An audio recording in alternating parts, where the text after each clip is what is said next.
It's one thing to stay present and centered when you're on the beach, when you're on holiday, when everything's going fine. And it is another thing to stay present and centered when you're in an argument or someone is throwing a lot of energy at you.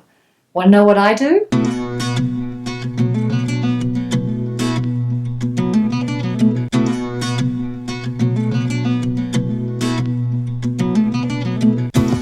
Hi there, Rachael-Jayne Groover here, and you're watching Awaken TV. This is the place where you get a weekly practice on presence, purpose, and practical spirituality. And today we're talking about how to stay present, centered, and as loving as possible in an argument. There are 5 key things that I try to track as quickly as possible if I get into an argument or a triggered situation. The first is my breath. I just take a deep breath. I've got to find a way to get to my body, to get centered as quickly as I can, and breath is the quickest way. So just take a deep breath. The second is to drop down into my power center. Your power center is 3 inches below the navel, back inside the body. If you've done any of our work, you know this place, and it is extremely important to drop down and anchor here when a lot of energy is coming at you or you're triggered.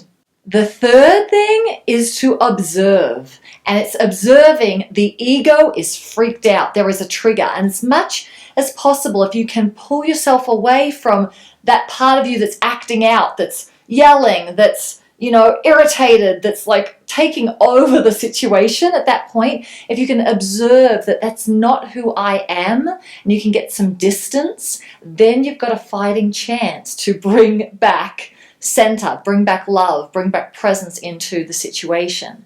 The fourth thing I check in with is, am I in my own energy field? Am I protected by my light globe, the edge of my light globe? You might have heard me talk about this before too. It's your energetic space, and we have an outer rim to that space. And so I want to put that up and stay in my own space so I don't take on what the other person is throwing at me, their irritation, their concern, their ego patterns. Because if I can stay in myself and not take that on, again, I've got a fighting chance to stay present even though I'm triggered.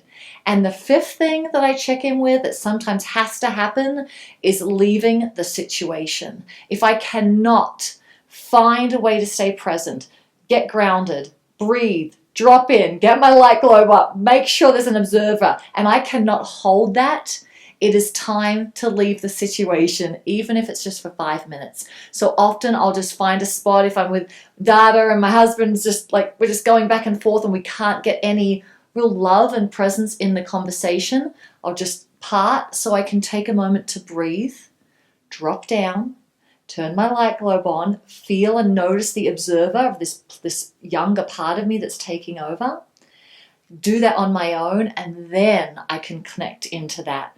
Go back to the situation. I am much more loving and present in that, and we can get somewhere. So your practice today is to write down those 5 keys and take a look back in history at your last argument or the last time someone had a lot of energy coming toward you.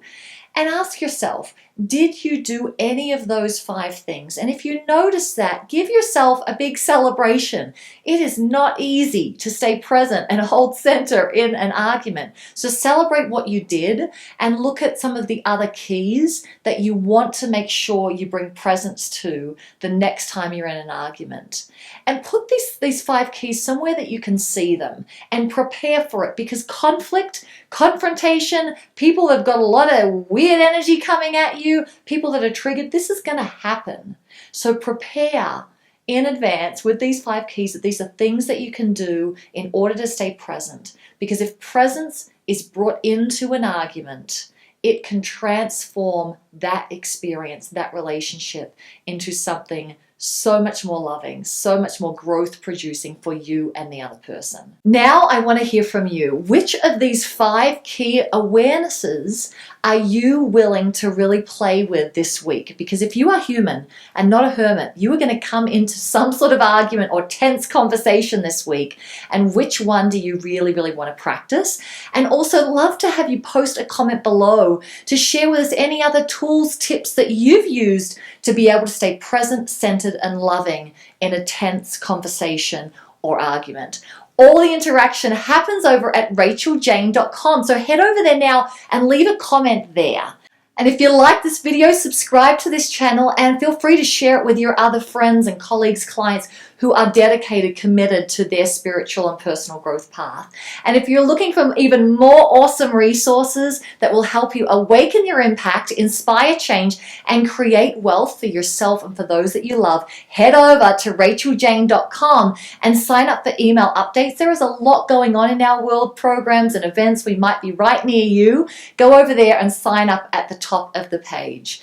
And remember, however you're feeling right now, whether that is feeling wonderful, you're celebrating something amazing, or you've just experienced a loss, or you're feeling not great today, everything is temporary. So stay as present as you possibly can and enjoy each moment as much as you possibly can. Thanks so much for watching. We'll see you next week on Awaken TV.